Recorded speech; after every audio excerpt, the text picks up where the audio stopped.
जय श्री कृष्ण। राधे राधे। आप सभी को श्रावण मास की कामिका एकादशी की बहुत बहुत शुभकामनाएं। भगवान लक्ष्मी नारायण आप सभी की मनोकामना पूरी करें। आइए सुनते हैं कामिका एकादशी व्रत कथा। बोलिए विष्णु भगवान की जय हो, लक्ष्मी माता की जय हो, एकादशी माता की जय हो। एक समय अर्जुन ने भगवान कृष्ण से कहा, हे प्रभु, मैंने आपके मुख से आषाढ़ मास के शुक्ल पक्ष की देवशयनी एकादशी का विस्तार से वर्णन सुना। अब आप मुझे श्रावण माह के कृष्ण पक्ष की एकादशी के बारे में बताएं। इस एकादशी की कथा सुनाएं। इस एकादशी का क्या नाम है, इसके व्रत के करने की क्या विधि है, इस एकादशी के दिन किस देवता का पूजन किया जाता है और इस एकादशी का उपवास करने से मनुष्य को किस फल की प्राप्ति होती है, सारी बातें मुझसे विस्तार से कहें। तब भगवान कृष्ण ने कहा, हे अर्जुन, अब मैं तुमसे श्रावण माह की पवित्र एकादशी की कथा कहता हूँ, तुम ध्यान से सुनो। एक बार इस एकादशी की पावन कथा को भीष्म पितामह ने लोकहित के लिए नारद जी से कहा था। एक समय नारद जी ने कहा, हे पितामह, आज तो मेरी श्रावण माह के कृष्ण पक्ष की एकादशी की कथा सुनने की इच्छा है, अतः आप इस एकादशी की कथा को विधान सहित मुझे बताइए। नारद जी की इच्छा को सुनकर पितामह भीष्म ने कहा, हे नारद जी, आपने तो बहुत ही सुंदर प्रस्ताव किया है। अब मैं आपसे एकादशी की कथा कहता हूँ, आप ध्यान से सुनिए। श्रावण माह के कृष्ण पक्ष की एकादशी का नाम कामिका एकादशी है। इस एकादशी की कथा को तो सुनने मात्र से ही वाजपेयी यज्ञ के फल की प्राप्ति होती है। कामिका एकादशी के उपवास में शंख चक्र गदाधारी भगवान विष्णु का पूजन करना चाहिए। जो भी मनुष्य इस एकादशी को धूप दीप नैवेद्य से भगवान विष्णु की पूजा करते हैं, उन्हें गंगा स्नान के फल से भी उत्तम फल की प्राप्ति होती है। सूर्य ग्रहण और चंद्र ग्रहण में केदार और कुरुक्षेत्र में स्नान करने से जिस पुण्य की प्राप्ति होती है, वही पुण्य कामिका एकादशी के दिन भगवान विष्णु की भक्ति पूर्वक पूजा करने से प्राप्त हो जाता है। भगवान विष्णु की श्रावण माह में भक्ति पूर्वक पूजा करने का फल तो समुद्र और वन सहित पृथ्वी दान करने के फल से भी अधिक होता है।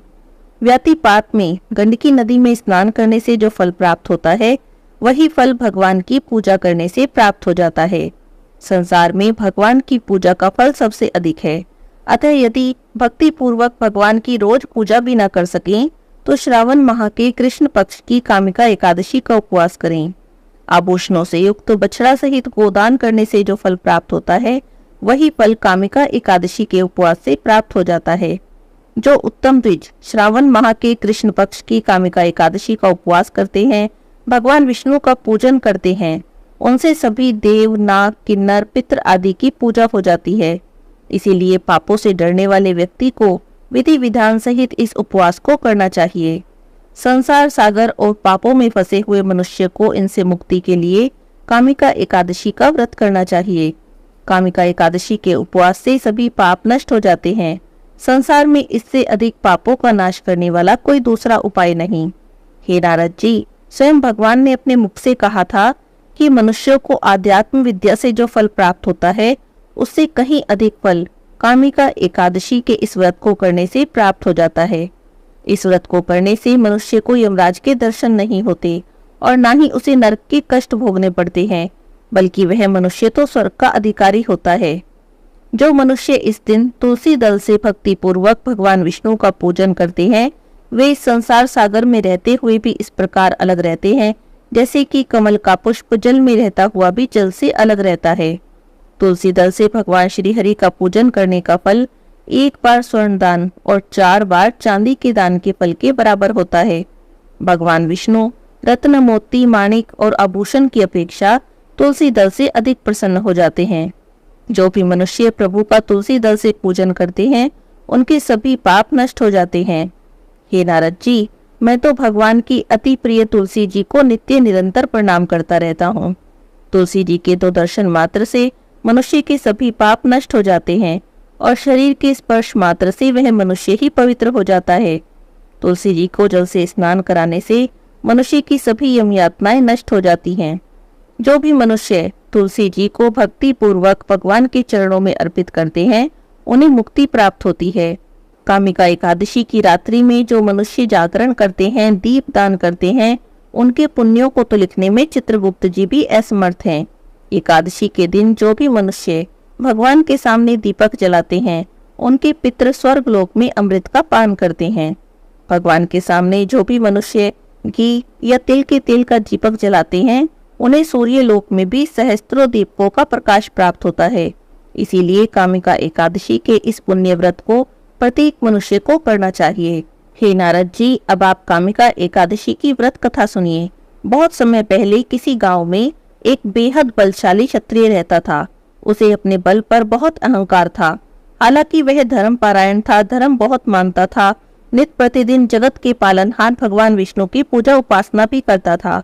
एक दिन वह किसी कार्य से कहीं जा रहा था और मार्ग में उसकी भिड़ंत एक ब्राह्मण देव से हो गई। उस समय वह आवेग में आ गया। ब्राह्मण व्यक्ति उसे कुछ समझाता, उससे पूर्व ही वह ब्राह्मण से हाथापाई करने लगा। ब्राह्मण देव बेहद दुर्बल थे और वह बलशाली क्षत्रिय के प्रहार को सहन नहीं कर सके और इसके चलते तत्काल ही उनकी मृत्यु हो गई। यह सब देखकर तो वह क्षत्रिय शक्ति में आ गया। अब वह प्रायश्चित करने लगा। उसे अपनी गलती का एहसास हो गया था कि उसने बल के अभिमान में निर्बल ब्राह्मण की हत्या कर दी है। आवेग में आकर ब्राह्मण व्यक्ति की हत्या करने से वह बहुत दुखी था। यह सूचना पूरे गांव में आग की तरह फैल गई। उस क्षत्रिय ने गांव वालों से क्षमा याचना की, साथ ही ब्राह्मण का अंतिम संस्कार विधि विधान से करने का वचन भी दिया। लेकिन पंडितों ने अंतिम क्रिया में शामिल होने से इनकार कर दिया। उस समय क्षत्रिय ने क्षमा याचना करके फल जानना चाहा तो पंडितों ने कहा कि तुम पर ब्रह्म हत्या का दोष है। ब्रह्म हत्या दोष का प्रायश्चित करने के बाद ही हम लोग तुम्हारे घर पर भोजन ग्रहण करेंगे। यह सुनकर उस क्षत्रिय ने ब्रह्म हत्या दोष के प्रायश्चित का उपाय पूछा। तब पंडितों ने कहा कि सावन महीने के कृष्ण पक्ष की एकादशी को विधि विधान से जगत के पालनहार भगवान विष्णु की पूजा उपासना करना, साथ ही ब्राह्मणों को भोजन कराना, दान दक्षिणा देना, ऐसा करने से आपका ब्रह्म हत्या दोष दूर हो जाएगा। ब्राह्मणों के कहे अनुसार सावन का महीना आने पर कामिका एकादशी तिथि पर उस क्षत्रिय ने विधि विधान से व्रत किया, भगवान विष्णु की पूजा की, ब्राह्मणों को भोजन कराकर खूब दान दक्षिणा दिया। उसी रात क्षत्रिय के सपने में भगवान विष्णु आए और कहने लगे, हे बालक, मैं तुम्हारी भक्ति से प्रसन्न हूँ। आज के विधि विधान से तुमने जो मेरी पूजा की है, उस व्रत के प्रभाव से तुम्हारी ब्रह्म हत्या का दोष भी दूर हो गया है। भगवान कृष्ण कहते हैं, हे अर्जुन, इस एकादशी का व्रत करने से ब्रह्म हत्या आदि सभी पाप नष्ट हो जाते हैं और इस लोक में सुख भोग कर प्राणी अंत में विष्णु लोक को जाते हैं। कामिका एकादशी की इस कथा के पढ़ने से सुनने से मनुष्य को स्वर्ग लोक की प्राप्ति होती है। बोलिए विष्णु भगवान की जय हो, लक्ष्मी माता की जय हो। पौराणिक कथा के अनुसार द्रविड़ प्रदेश में एक पांड्य वंशी राजा राज्य करते थे। उनका नाम था इंद्रद्युम्न। वह राजा बड़े ही धर्म पारायण थे और प्रजापालक थे। अपना अधिकतर समय भगवान की आराधना में व्यतीत करते थे। इस कारण उनके राज्य में सर्वत्र सुख शांति थी और उनकी प्रजा भी प्रत्येक प्रकार से अपने राजा से संतुष्ट थी। राजा इंद्रद्युम्न ने अब राजकार्य में अपना समय देना बहुत कम कर दिया। वे कहने लगे कि भगवान विष्णु ही मेरे राज्य की व्यवस्था करते हैं, इसीलिए अब मैं अपने इष्ट की आराधना में ही लगा रहना चाहता हूँ। राजा इंद्रद्युम्न राज्य का त्याग कर मलय पर्वत पर जाकर रहने लगे और तपस्वियों का सा वेश बनाकर निरंतर ही परब्रह्म श्री हरि की भक्ति में लीन रहने लगे। उनका मन और प्राण निरंतर ही श्री हरि के चरणों में समाया रहता। एक बार की बात है, राजा इंद्रद्युम्न रोज की भांति स्नान आदि से निवृत्त होकर श्री हरि की भक्ति कर रहे थे। उन्हें बाह्य जगत का तनिक भी ध्यान नहीं था। संयोग से उसी समय महर्षि अगस्त्य जी अपने सभी शिष्यों के साथ वहां पर पहुंच गए। ध्यान में लगे होने के कारण राजा इंद्रद्युम्न ने महर्षि और उनके शिष्यों का कोई भी स्वागत सत्कार नहीं किया। राजा के इस व्यवहार से महर्षि अगस्त्य जी क्रोधित हो गए और उन्होंने राजा इंद्रद्युम्न को श्राप देकर कहा कि हे राजा, तुमने गुरुजनों से कोई शिक्षा ग्रहण नहीं की और अभिमानवश अपने राजधर्म से निवृत्त होकर मनमानी कर रहे हो। तुमने हाथी के समान जड़ बुद्धि का अनुसरण करके हम ऋषियों का अपमान किया, इसीलिए तुम्हें घोर अज्ञान में हाथी की योनि प्राप्त हो। महर्षि अगस्त्य हरि भक्ति राजा इंद्रद्युम्न को यह श्राप देकर वहां से चले गए। राजा इंद्रद्युम्न ने इसी भगवान का मंगलमय विधान समझा, प्रभु के चरणों में अपना सिर रख दिया। इसीलिए महर्षि अगस्त्य के श्राप से राजा इंद्रद्युम्न अगले जन्म में गजेंद्र नाम के हाथी हुए। पर अपनी अटल प्रभु भक्ति के कारण उन्हें अपने पूर्व जन्म की स्मृति बनी रही। क्षीर सागर में 10,000 योजन ऊंचा त्रिकुट नाम का एक पर्वत था। उस पर्वत के पास ही घने जंगल में बहुत सी हथनियों के साथ राजा इंद्रद्युम्न गजेंद्र नाम के हाथी के रूप में निवास करते थे। वह सभी हाथियों के सरदार थे। एक दिन उसी पर्वत पर गजेंद्र अपनी पत्नियों के साथ बड़े बड़े झाड़ियों और पेड़ों को रौंदता हुआ घूम रहा था। उसके पीछे पीछे हाथियों के छोटे छोटे बच्चे और हथनियां घूम रही थी। बड़े जोर की धूप थी, इस कारण वह और उसके साथी प्यास से व्याकुल हो गए और पास ही के एक सरोवर में पानी पीकर अपनी प्यास बुझाने लगे। प्यास बुझाने के बाद वह सभी हथनियों और अपने साथियों के साथ स्नान करके जल की क्रीड़ा करने लगा।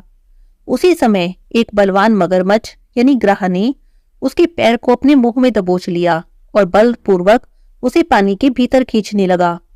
गजेंद्र ने तत्काल अपनी पूरी शक्ति लगाकर खुद को छुड़ाने का प्रयास किया, पर वह सफल नहीं हो सका।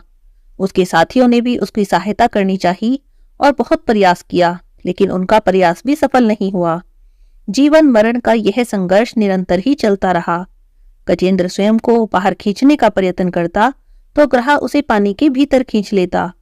दोनों के संघर्ष के कारण सरोवर का निर्मल जल गंदला होने लगा और सभी कमल दल भी टूट फूट गए, शत विक्षित हो गए। समस्त जल जीव जंतु व्याकुल होने लगे। गजेंद्र और ग्राह का संघर्ष निरंतर ही चलता रहा। अंततः गजेंद्र का सामर्थ्य क्षीण होने लगा। अब उसका शरीर कमजोर पड़ने लगा था। उसके शरीर में शक्ति और मन में उत्साह नहीं रहा, परंतु जल में रहने के कारण ग्राह की शक्ति में कोई कमी नहीं आई, बल्कि उसकी शक्ति तो और भी बढ़ गई थी। वह नवीन उत्साह के साथ अत्यधिक शक्ति लगाकर गजेंद्र को पानी के भीतर खींचने लगा। अब सभी प्रकार से असमर्थ गजेंद्र के प्राण संकट में पड़ गए। उसकी शक्ति और पराक्रम का जो अहंकार उसे था, अब वह टूटने लगा था। अब वह पूरी तरह से निराश हो गया था। अपने पूर्व जन्म के पुण्य फल के कारण उसे भगवान का स्मरण हुआ। तब उसने निश्चय किया कि इस कराल काल संकट से केवल सर्वसमर्थ प्रभु ही उसकी रक्षा कर सकते हैं। इसी निश्चय के साथ गजेंद्र ने अपने मन को एकाग्र किया और पूर्व जन्म की स्मृति से सीखे हुए श्रेष्ठ स्तोत्र के द्वारा श्री हरि की स्तुति करने लगा। गजेंद्र की भक्तिमय स्तुति को सुनकर सर्वदेव स्वरूप भगवान विष्णु तत्काल ही उस सरोवर के तट पर प्रकट हो गए। जब गजेंद्र ने हाथों में चक्र लिए गरुड़ पर बैठे भगवान विष्णु को देखा तो उसने कमल का एक सुंदर पुष्प अपनी सूंड में लेकर ऊपर उठाया। उसे श्री हरि के चरणों में समर्पित करके बड़े ही करुण स्वर से प्रार्थना की, हे नारायण, हे जगदीश्वर, हे पूर्ण परमात्मा, आपको नमस्कार है। गजेंद्र को पीड़ित देखकर भगवान विष्णु को दया आई और उन्होंने तत्काल गरुड़ की पीठ से नीचे उतरकर गजेंद्र और ग्राह को सरोवर से बाहर खींचा और तुरंत ही अपने सुदर्शन चक्र से ग्राह का मुख चीर दिया और गजेंद्र को मुक्त करा दिया। श्री हरि के द्वारा मुक्ति पाकर ग्राह दिव्य शरीर धारण कर श्री विष्णु के चरणों में शीश झुकाकर उनकी स्तुति करने लगा। वास्तव में वह ग्राह पूर्व जन्म में हुहु नाम का एक गंधर्व था। एक समय महर्षि देवल सरोवर में स्नान कर रहे थे। उसी समय हुहु नामक वह गंधर्व उपहास के लिए सरोवर में आकर महर्षि देवल के पैर पकड़ लिए और मगर मगर चिल्लाने लगा। उसके इस व्यवहार से महर्षि देवल क्रोधित हो गए। तब उन्होंने हुहु को श्राप देते हुए कहा कि हे गंधर्व, तुझे ऋषि और मुनियों का आदर करना चाहिए, परंतु तू एक मगर की भांति पैर पकड़कर मेरा निरादर कर रहा है और उपहास कर रहा है। क्या तुझे लज्जा नहीं आती? यदि तुझे मगर बनने का इतना ही शौक है तो जा, मैं तुझे श्राप देता हूँ कि तुझे मगर की योनि प्राप्त हो। श्राप को पाकर वो गंधर्व ऋषि से क्षमा याचना करने लगा। तब महर्षि देवल ने कहा कि मेरा शाप व्यर्थ नहीं जाएगा, इसीलिए तुझे मगर की योनि तो अवश्य प्राप्त होगी, परंतु तेरा उद्धार श्री भगवान के हाथों से होगा। आज श्री हरि भगवान के हाथों से मुक्ति पाकर वह समस्त पापों से मुक्त हो गया। प्रभु की परिक्रमा कर अपने लोक को चला गया। भगवान विष्णु ने भी गजेंद्र का उद्धार कर उसे अपना पार्षद बना लिया। गजेंद्र के द्वारा की गई स्तुति से विष्णु भगवान प्रसन्न हुए और उन्होंने कहा, हे प्यारे गजेंद्र, जो लोग ब्रह्म मुहूर्त में उठकर तुम्हारी की इस स्तुति से मेरा ध्यान करेंगे, मैं मृत्यु के समय उन्हें निर्मल बुद्धि का दान प्रदान करूंगा। इतना कहकर भगवान विष्णु ने पार्षद रूप में गजेंद्र को अपने साथ लिया और गरुड़ पर विराजमान होकर वैकुंठ धाम पर चले गए। भगवान विष्णु की गजेंद्र मोक्ष इस कथा को जो कोई भी सुनता है उसकी सभी मनोकामनाएं भगवान विष्णु पूरी करते हैं और सभी संकटों से उसकी रक्षा करते हैं। बोलिए विष्णु भगवान की जय हो। अब सुनते हैं एकादशी माता की आरती। बोलिए एकादशी माता की जय हो, विष्णु भगवान की जय हो। ओम जय एकादशी माता, विष्णु पूजा व्रत को धारण कर शक्ति मुक्ति पाता। ओम जय एकादशी माता, ओम जय एकादशी माता, विष्णु पूजा व्रत को धारण कर शक्ति मुक्ति पाता। ओम जय एकादशी माता। तेरे नाम गिनाओ देवी भक्ति प्रदान करनी, गण गौरव की देनी माता शास्त्रों में है वरनी। ओम जय एकादशी माता, विष्णु पूजा व्रत को धारण कर शक्ति मुक्ति पाता। ओम जय एकादशी माता। मार्गशीर्ष के कृष्ण पक्ष की उत्पन्ना विश्वतारिणी जनमी, शुक्ल पक्ष में हुई मोक्षदा मुक्तिदाता बन आई।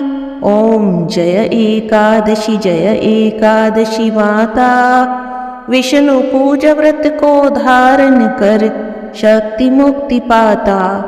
ओम जय एकादशी माता। पौष के कृष्ण पक्ष की सफला नामक है, शुक्ल पक्ष में होए पुत्रदा आनंद अधिक रहे। ओम जय एकादशी माता, विष्णु पूजा व्रत को धारण कर शक्ति मुक्ति पाता। ओम जय एकादशी माता। नाम षट तिला माघ मास में कृष्ण पक्ष आवे, शुक्ल पक्ष में जया कहावे विजय सदा पावे।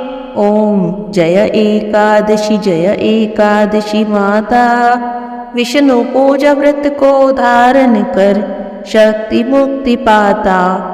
ओम जय एकादशी माता। विजय फागुन कृष्ण पक्ष में शुक्ला आमल की, पाप मोचनी कृष्ण पक्ष में चैत्र महाबल की। ओम जय एकादशी माता, विष्णु पूजा व्रत को धारण कर शक्ति मुक्ति पाता। ओम जय एकादशी माता। चैत्र शुक्ल में नाम कामदा धन देने वाली, नाम बरुथनी कृष्ण पक्ष में वैशाख माह वाली। ओम जय एकादशी माता, विष्णु पूजा व्रत को धारण कर शक्ति मुक्ति पाता। ओम जय एकादशी माता। शुक्ल पक्ष में होए मोहिनी अपरा ज्येष्ठ कृष्ण पक्षी, नाम निर्जला सब सुख करनी शुक्ल पक्ष रखी। ओम जय एकादशी माता, विष्णु पूजा व्रत को धारण कर शक्ति मुक्ति पाता। ओम जय एकादशी माता। योगिनी नाम आषाढ़ में जानो कृष्ण पक्ष करनी, देवशयनी नाम कहाओ शुक्ल पक्ष धरनी। ओम जय एकादशी माता, विष्णु पूजा व्रत को धारण कर शक्ति मुक्ति पाता। ओम जय एकादशी माता।